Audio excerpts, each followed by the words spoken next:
Bem-vindos ao LabsBIM. Este é o vídeo 10 do Guia de Especialidades Projeto Elétrico.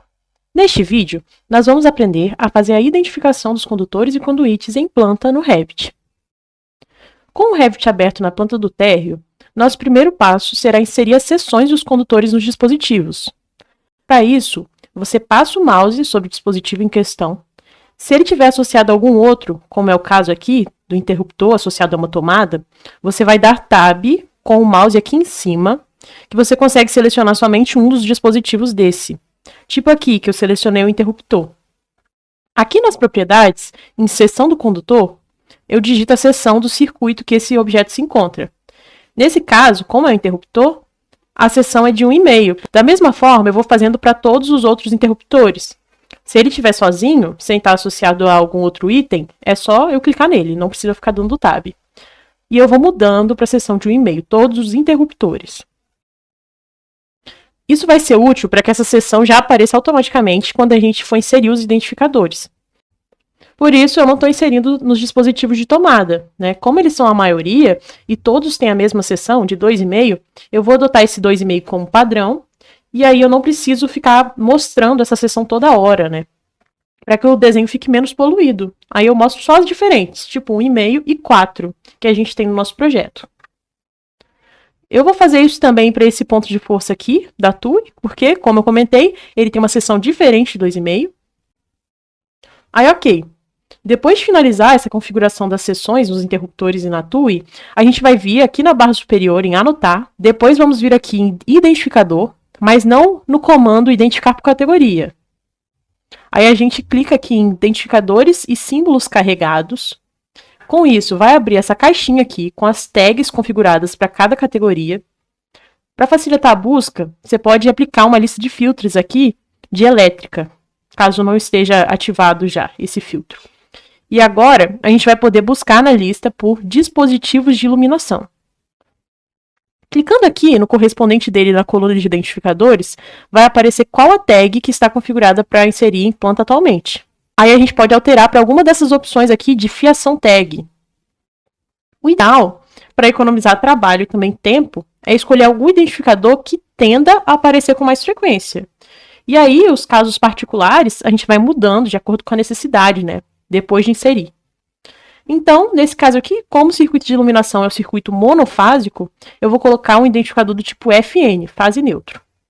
Eu poderia escolher um FNT também, mas como é necessário só um terra no eletroduto, eu vou deixar esse terra para identificar as TUGs, que geralmente aparecem em associação ali com o circuito de iluminação também. Já que nas TUGs a gente tem uma seção maior, então eu vou deixar o terra para identificação delas. Agora, a gente pode procurar por dispositivos elétricos nessa lista, que fica logo aqui embaixo, e também escolher alguma família de identificador de fiação tag. Como a maioria dos circuitos de TUG do projeto são monofásicos, eu vou escolher a opção FNT, fase, neutro e terra. E depois eu mudo, né, para os casos diferentes, se tiver lá em planta. Para finalizar, eu clico em OK. Para inserir esses identificadores, a gente vai clicar na aba Anotar, em Identificar por categoria. Confere se está com a chamada de detalhe selecionada e se está na opção Extremidade Livre. E aí basta a gente passar o mouse sobre o dispositivo em questão. Quando aparecer o identificador, você clica uma primeira vez, depois você posiciona o seu mouse de uma forma que essa pré-visualização aqui fique satisfatória. E quando ficar, você clica uma segunda vez. Você pode mover essa tag da forma que você desejar, selecionando ela e clicando sobre esse símbolo de mover, que fica aqui embaixo. E para mover a seta, é só você arrastar o mouse enquanto você clica sobre o pontinho que aparece na ponta dela. Como eu havia comentado, só os circuitos com seção diferente de 2,5 vão estar com essa descrição na tag. Então, esse não tem, e fica com essa interrogação aqui embaixo. Isso não tem problema, porque quando a gente tira a seleção, essa interrogação vai sumir, não vai ficar na planta. Vindo aqui para baixo, a gente tem esse conjunto de interruptor com TUG. Então, a gente vai ter que vir aqui de algum dos lados da família, dar Tab, e aí vai aparecer aqui um com a fiação, referente ao circuito 1, né? A gente insere dando 2 cliques, igual eu comentei antes. Um para posicionar a ponta da seta e outro para posicionar o texto. Reparem que agora apareceu aquela seção que a gente inseriu manualmente nos interruptores, referente ao circuito 1, que é de 1,5. Faço o mesmo com o lado da tomada, dando Tab também. Aí, para posicionar, em geral eu vou optar por deixar esses identificadores em ordem crescente de circuitos. Tipo aqui, nesse eletroduto passo os cabos do circuito 1 e 4. Então eu vou posicionar esse identificador do circuito 4 mais para a direita e o 1 mais para a esquerda, clicando sobre ele e arrastando. Para arrastar tudo, você não vai clicar em nenhum ponto específico da família, igual eu tinha comentado antes. É só você selecionar a família e arrastar a partir de um ponto qualquer. Aí você ajeita, né, mexendo os pontos, igual eu falei antes. Eu puxo esse identificador do circuito 1 para cima também, assim como eu fiz para o circuito 4. E como o circuito 4 já está com essa chamada de detalhe apontando para o eletroduto, não tem necessidade dessa setinha em 1 também. Então, eu posso tirar aqui em cima, tirando a seleção de chamada de detalhe. Aí fica assim. Daí eu posso trazer essa tag aqui para pertinho, alinhada com a do circuito 4. Puxo o zoom e eu uso as setas do teclado para fazer um ajuste mais fino dessa posição. Nesse caso, apesar de ser um circuito de iluminação monofásico, os cabos que chegam nesse interruptor paralelo não são fase neutro, e sim 3 retornos, que são 2 que vêm do outro interruptor e 1 que sai desse interruptor em direção ao ponto de luz. Então, para mudar, basta eu clicar sobre a tag e mudar o tipo de identificador aqui nas propriedades. Por exemplo, aqui eu mudei para 3R, 3 retornos. Como eu identifiquei certinho para o ponto que eu desejo, já apareceu até esse H do acionamento do ponto de luz descrito aqui. Então é importante que você sempre puxe esse identificador a partir do ponto adequado, né? Eu vou dar prosseguimento aqui, inserindo as tags da planta inteira, lembrando de dar Tab quando eu tenho esses conjuntos de dispositivo, e depois a gente volta, adequando o identificador e ajeitando a posição de cada um. Voltando aqui no quarto que a gente tinha começado a organizar as tags antes, para esse trecho aqui, eu vou puxar, dessa vez, o identificador do circuito 1 com chamada de detalhe e o 4 eu vou tirar essa seta. Aí eu ajeito a posição igual eu fiz antes. E agora eu preciso mudar essa tag aqui do circuito 1, porque na verdade a gente tem aqui um neutro chegando no ponto de luz e 2 retornos que estão saindo desse interruptor e indo em direção ao outro interruptor. Então, eu clico sobre a família e busco uma com um neutro e 2 retornos aqui nas propriedades. Nesse caso, eu não achei nenhuma família carregada com essas características, então eu vou selecionar a mais parecida possível. Essa NR, com um neutro e um retorno.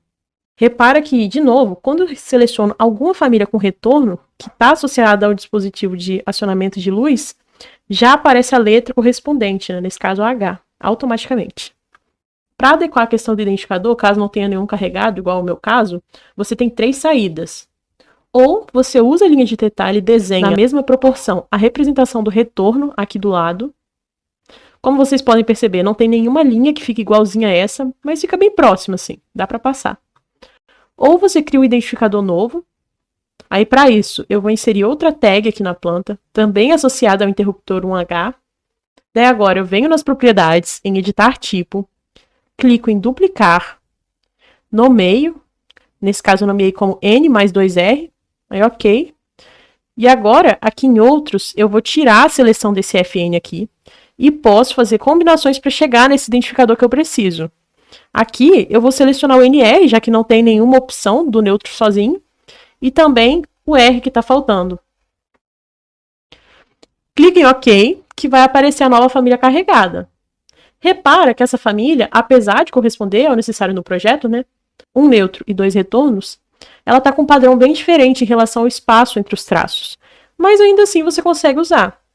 No entanto, eu vou apresentar uma outra opção para que esses identificadores fiquem mais padronizados. Voltando aqui em editar tipo desse identificador, eu posso selecionar somente o item que está faltando naquele que a gente inseriu anteriormente, né, que só tinha um neutro e um retorno. Tiro a seleção de todo o resto para ficar apenas com um retorno. Mudo o nome também, né, para a gente não confundir. Para eu conseguir juntar ali embaixo, sem sobrepor esses identificadores de seção, eu posso clicar no texto e apagar. Com isso, apaga nos outros identificadores associados a esse interruptor também. Tipo esse daqui. Mas isso não é um problema. Tiro a chamada de detalhe e puxo ele aqui para baixo. Eu vou apagar essa linha que eu tinha desenhado antes, e aí eu posiciono esse bem pertinho para ficar padronizado com o outro. Essa identificação da seção que foi perdida, como é de um trecho só, eu posso inserir manualmente com comando texto, usando a fonte um e-mail Arial, que vai ficar igualzinho. Esse processo de inserir os identificadores é bem manual e repetitivo, e essa situação de ser necessário criar uma nova família não é muito comum. Em geral, você vai conseguir achar as famílias que você precisa já carregadas no template. Aí é só você ir repetindo os processos que eu já expliquei. Um outro caso que pode ocorrer com você, nessa questão das tags, é quando eu tenho um mesmo circuito, tanto alimentando o ponto de luz, quanto acionando os interruptores, às vezes mais do que um, né? Fazendo com que tenham, às vezes, mais que 5, 6 condutores daquele circuito no eletroduto, uma boa alternativa é inserir mais de uma tag e separar as funções. Por exemplo, aqui, eu inseri uma com FN, que está indo para o quarto alimentar o ponto de luz, e outra, um G, associado ao acionamento pelos interruptores da sala. Se no seu projeto tiver algum circuito bifásico, como eu tenho o circuito do chuveiro, não esquece de mudar a família de FNT, que é fase neutro terra, para 2FT, duas fases de terra. Depois de finalizar essa etapa de adequação das tags do circuito, a gente pode inserir as tags de diâmetro dos eletrodutos. Para isso, é só a gente retornar a identificar por categoria, desativar a chamada de detalhe, e aí a gente clica sobre o eletroduto, que já vai aparecer automaticamente o diâmetro do eletroduto em questão. Depois, é só a gente ir puxando o texto para posicionar ele num lugar mais adequado. A gente vai fazendo isso para todos. Por fim, para não perder as atualizações do projeto, basta você salvar ele na barra superior. Bom, por hoje é só. Até o próximo vídeo.